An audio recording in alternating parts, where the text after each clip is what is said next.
If you really want to get inside the shimmering, tragic world of Jay Gatsby, you first have to understand the world he lived in. And I mean, what a world it was. An entire decade of explosive change, a decade that was actually named by the author of the book himself, F. Scott Fitzgerald. So, what exactly was the Jazz Age? I mean, we all have this picture in our heads, right? Flappers, secret speakeasies, wild, roaring parties. But that's just the surface. It was so much more than that. It was this time of incredible contradiction, of dizzying, head-spinning change, and deep down, a whole lot of anxiety. And here's the thing that's so cool. The name for the era, the Jazz Age, it came from the man who would basically define it for all of history, F. Scott Fitzgerald.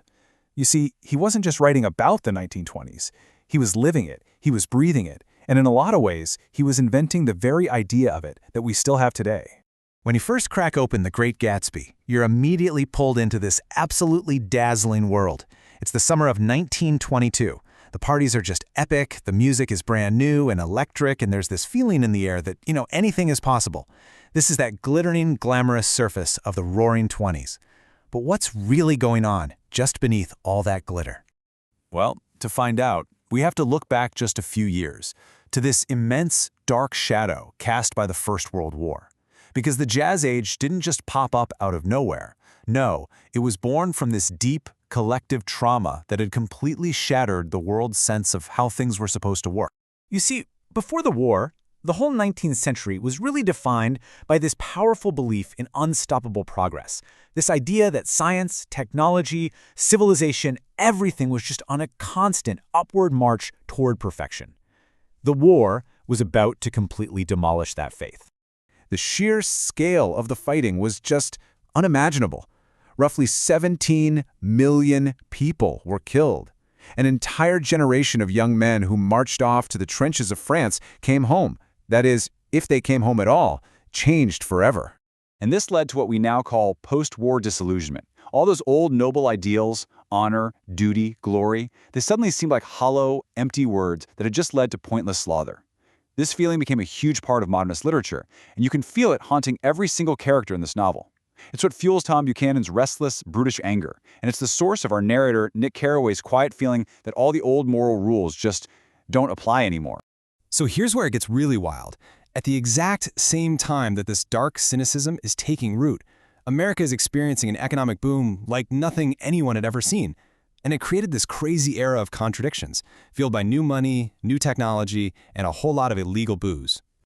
The economy was absolutely roaring. The stock market seemed like it would never go down, and for the first time, regular people could get credit to buy into a lifestyle they'd only ever dreamed of. And this dream was being built by these totally transformative new industries. I mean, the freedom of the automobile, the new voices crackling over the radio, and the glamour of the movies. The automobile, especially, becomes this absolutely crucial symbol in The Great Gatsby. On one hand, it represents freedom, speed, the thrill of this modern new age. But on the other hand, as the novel shows us so vividly, it's also an instrument of pure carelessness and brutal destruction. Okay, so let's talk about the other engine of the Jazz Age economy, crime. In 1919, the 18th Amendment was ratified, which banned the making, selling, and moving of alcoholic drinks. This is the era we all know as Prohibition. But of course, that didn't stop people from drinking. In fact, it kind of did the opposite. Prohibition just created this massive underground economy. Bootlegging boomed, secret bars called speakeasies became the center of social life, and organized crime grew powerful by controlling the liquor trade. All of a sudden, being a hypocrite was just normal. So the crucial point here is that the line between what was legal and what was criminal got incredibly blurry. I mean, so-called respectable people were breaking the law every single night. And where does Jay Gatsby's mysterious bottomless fortune come from? Well, the novel is pretty clear. It's from this exact world of bootlegging and crime. This explosion of new and, let's face it, often illegal wealth created the central social conflict that really drives the whole plot of the novel, the huge clash between old money and new money. Fitzgerald brilliantly uses the book's geography to lay this all out for us. On one side, you've got East Egg. That's home to Tom and Daisy Buchanan, and it represents the established aristocracy, inherited wealth, unshakable social status. Then on the other side, you've got West Egg, Gatsby's turf. That's the flashy, self-made new money. The entire tragedy of the story comes from this one simple clash. the old money belief that no amount of cash can ever truly buy you a seat at their table. But it wasn't just about money and war. The entire culture was just in flux. This was a society in rapid, constant motion, with all the old social rules seemingly breaking down overnight. Just look at how fast everything was happening. The war ends in 1918. Boom. A year later, Prohibition starts. Boom. A year after that, women finally win the right to vote. These are gigantic societal shifts happening in a breathtakingly short amount of time. And you could see the signs of this new era everywhere. The Great Migration was bringing African-American culture and music, especially jazz, to northern cities. The flapper emerged as this symbol of female independence, challenging all the old expectations. And in the novel, the character Jordan Baker, with her pro-golf career and her casual attitude, she's the perfect embodiment of this new woman. So how do we put all these pieces together? The key is F. Scott Fitzgerald himself. He had this totally unique vantage point because he wasn't just a part of the Jazz Age, he was also its most clear-eyed critic. Fitzgerald really lived this duality. As a participant, he and his wife Zelda were icons of the era. They loved the parties, the glamour, that intoxicating feeling that anything could happen.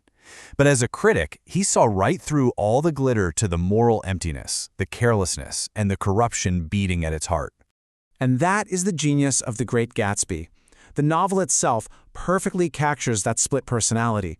The writing is just gorgeous, it's seductive, it's completely dazzled by the beauty of Gatsby's dream, but at the same time, it ruthlessly exposes the ugly reality and the moral rot that it takes to prop that dream up. Which leaves us with a final question. A century later, as we're all chasing our own versions of success and happiness, what illusions are we relying on? What corruption might be hiding just beneath the beautiful surface of our own American dreams? It's a question the novel asked back in 1925, and it's one that still echoes powerfully today.